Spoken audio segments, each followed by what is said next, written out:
Good afternoon, class 12 students. Today we continue with the second chapter called Sexual Reproduction in Flowering Plants.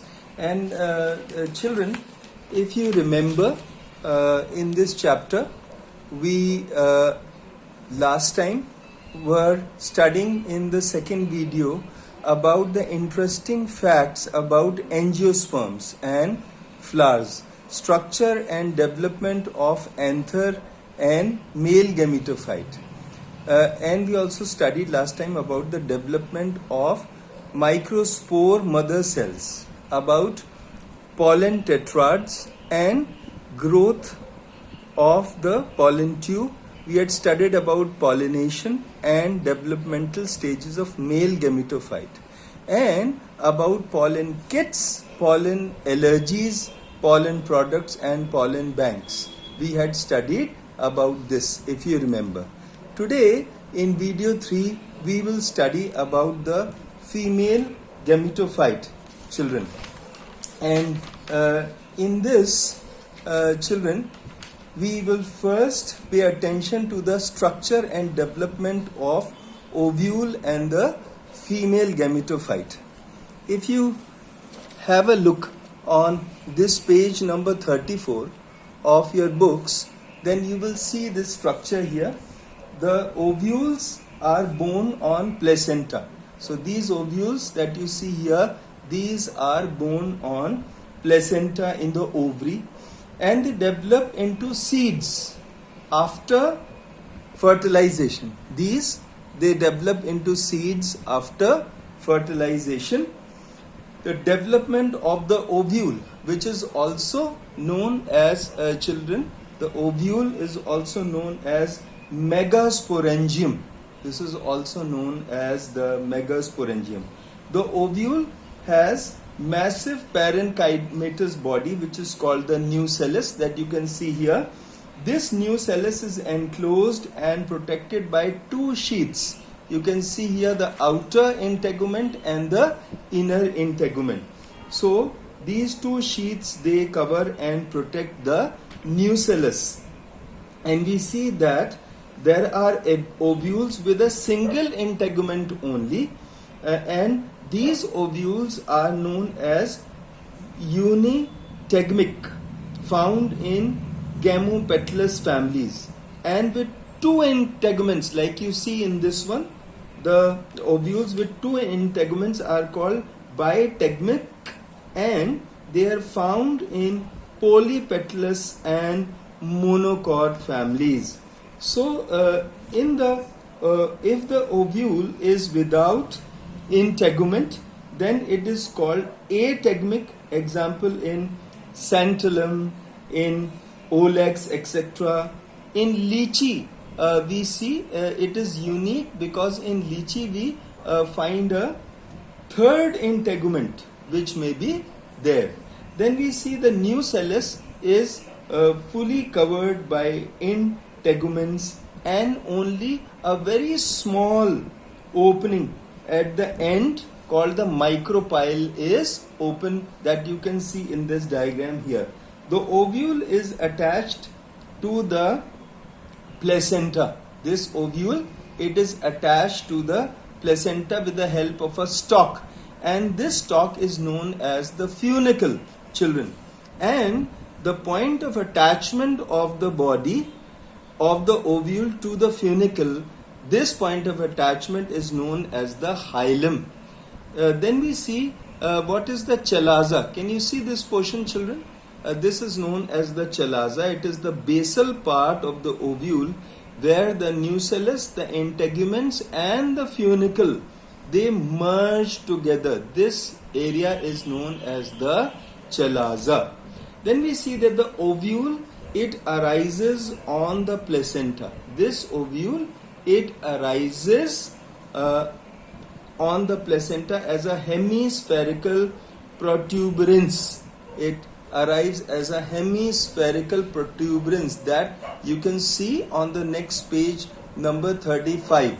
Can you see this? This is a hemispherical protuberance. The way this ovule arises, it begins to grow, children.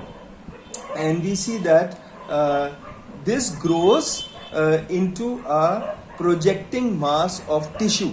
This finally grows into a projecting mass of tissue, which is known as the nucellus. And the inner integument, you can see here the inner integument is formed first, and this is initiated from the epidermal cells.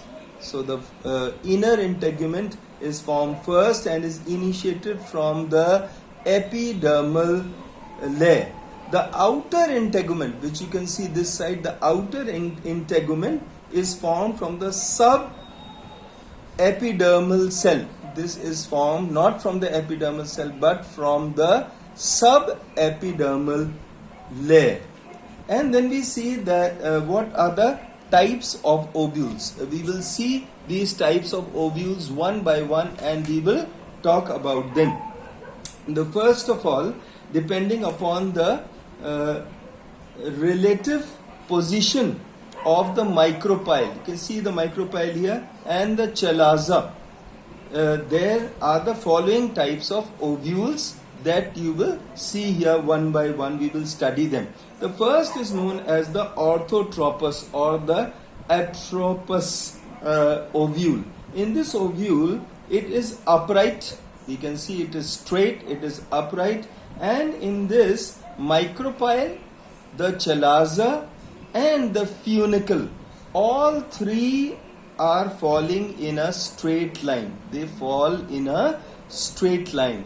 That is why this is known as orthotropous or atropous. Example, cycas is a very good example of these kinds of ovules. Then we come to the anatropous ovules.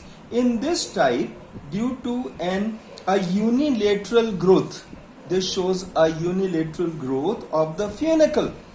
Funicle is here. The whole body of the ovule is inverted. We see that the ovule is not above the funicle, but this is upside down, so it is an inverted ovule through 180 degrees. So this ovule is inverted compared to the funicle 180 degrees. As such, the micropyle comes close to the base of the funicle. This is the funicle, so the micropylar end comes close to the funicle.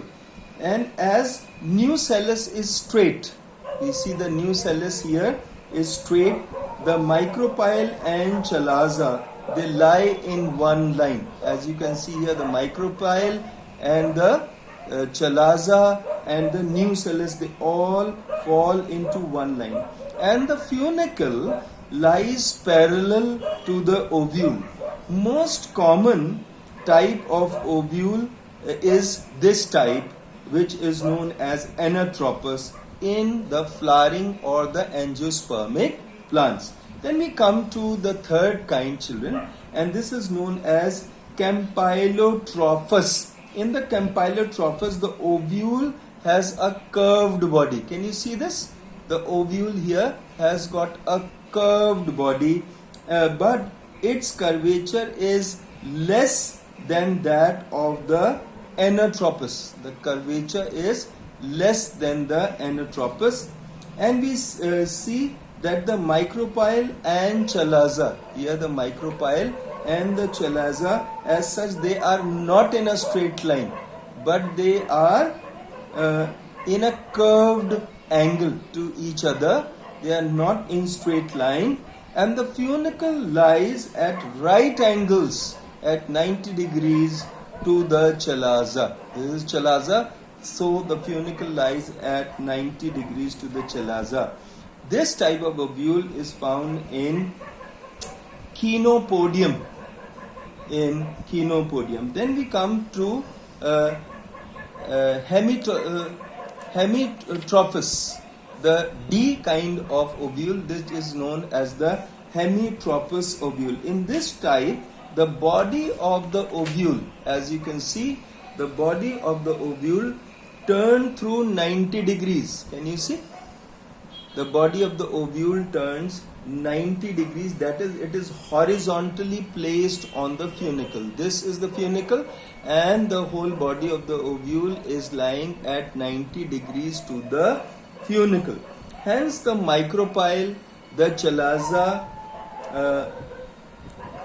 are in a horizontal line. This is horizontal to the funicle, where the funicle lies at right angles, and this kind of ovule is found in primula.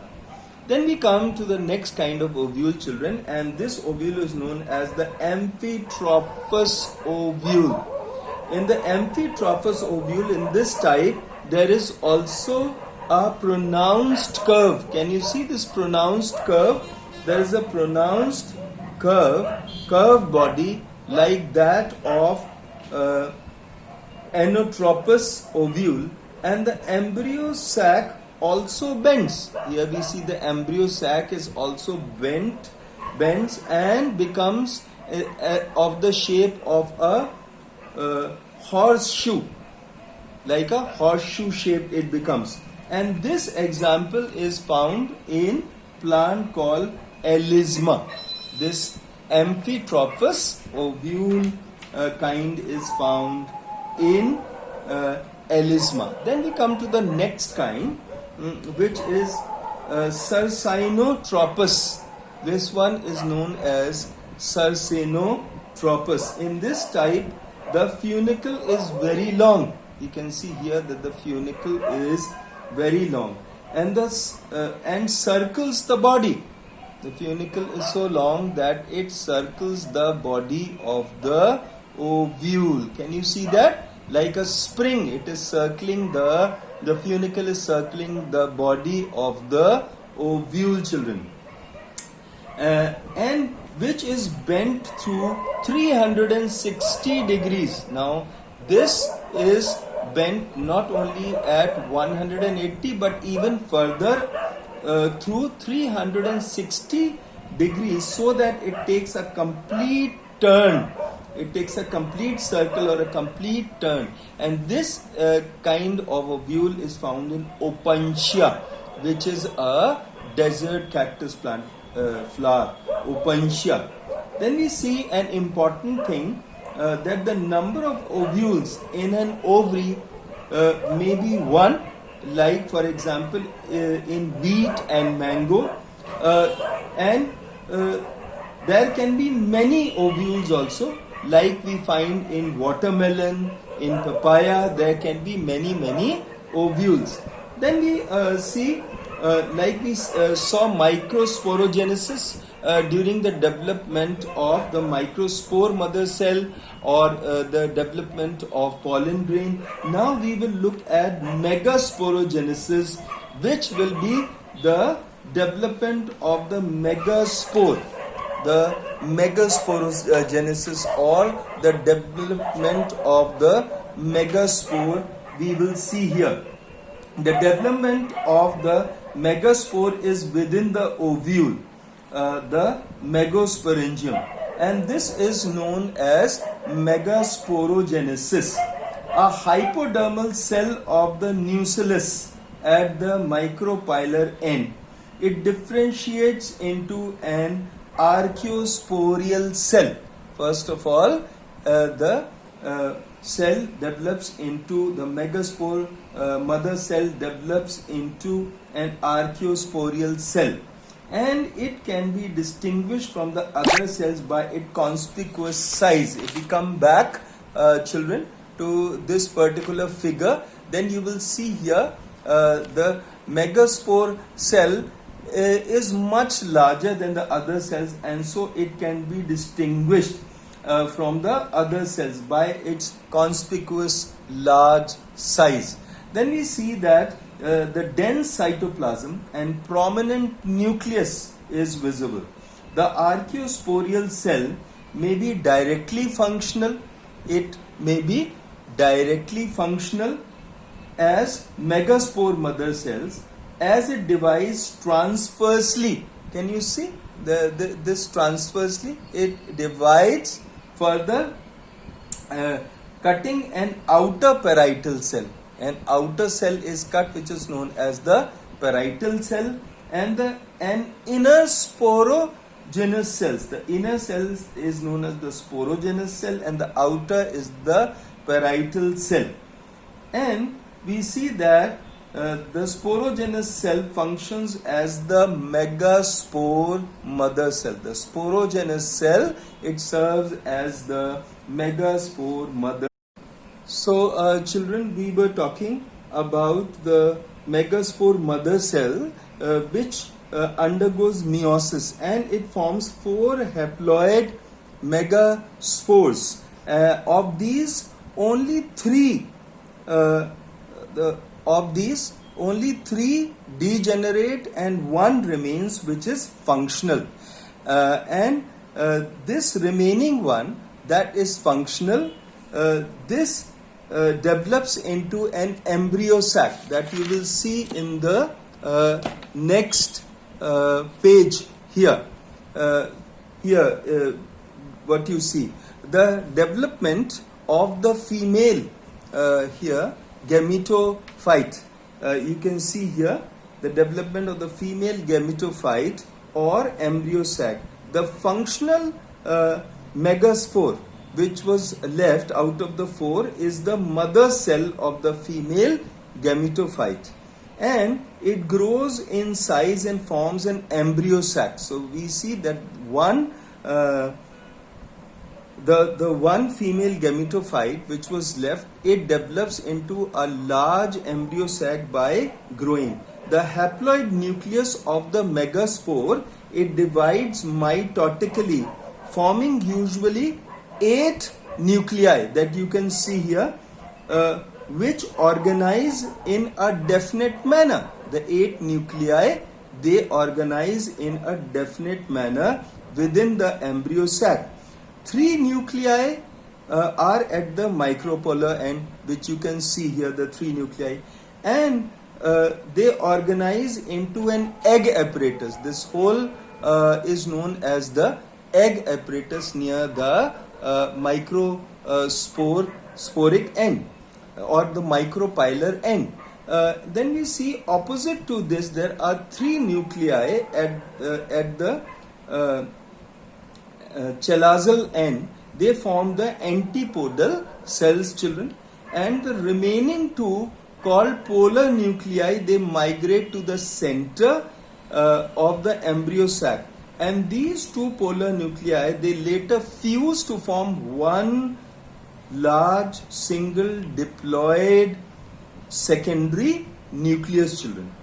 Then the central large cell of the egg apparatus, we will come back here. This is the central large cell of the egg apparatus. This is the female gamete or the egg. This is the female gamete or the egg, which is partially surrounded by 2 lateral cells called synergids. On either side is one cell of the big egg. These cells on either side are called synergids. And we see the mature gametophyte or embryo sac thus has 2 polar nuclei, 3 antipodal cells, and 1 egg cell with 2 synergids. So thus typical embryo sac that you see here, the typical embryo sac at maturity, though it has got 8 nuclei, it is 7-celled because the middle 2 polar nuclei, they had fused. So it is now 1, 2, 3, 4, 5, 6, 7-celled. Okay, children. As this type of embryo sac develops from a single megaspore and has 8 nuclei, it is said to be monosporic 8 nucleate embryo sac. What is this called, children? It is called monosporic because it is developed from a single megaspore. So it is monosporic 8 nucleate embryo sac or polygonum type of embryo sac. And this is a common type of embryo sac which is found in 81% of the flowering plants. Then children, we see the difference between the male gametophyte and the female gametophyte. We see in the male gametophyte, which we had studied in the earlier video, it is derived from a microspore pollen grain, whereas the female gametophyte is derived from a megaspore. Then we see the male gametophyte not remain permanently embedded inside the microsporangium, but the female gametophyte remains permanently embedded in a megasporangium. Then we see the male gametophyte has two phases of growth: pre-pollination stage and post-pollination. In female gametophyte, it has single phase of growth. Then in male gametophyte, we see the male gametophyte comes out of the pollen grain by forming a pollen tube, whereas female gametophyte is surrounded by the membranes of the megaspore. In male gametophyte, we see it is three-celled. When it is formed in the beginning, it is three-celled, children. Okay, is this clear? Whereas the female gametophyte is seven-celled. Then we see the male gametophyte, all cells are functional. Tube cell is required to carry the two male gametes towards the micropylar end. Whereas we see the antipodal cells in the female gametophyte, and one of the two synergids do not perform any function. Only one synergid is required for receiving the pollen tube. Then we see in male gametophyte, the remains of male gametophyte disintegrate after fertilization, whereas in female gametophyte, two new structures are produced after fertilization, and both of which show active growth even after fertilization. So this is the difference between the male gametophyte and the female gametophyte. So we will conclude this video here, and we will start with types of pollination in the next video. So children, wish you all the best. Have a good day. Thank you.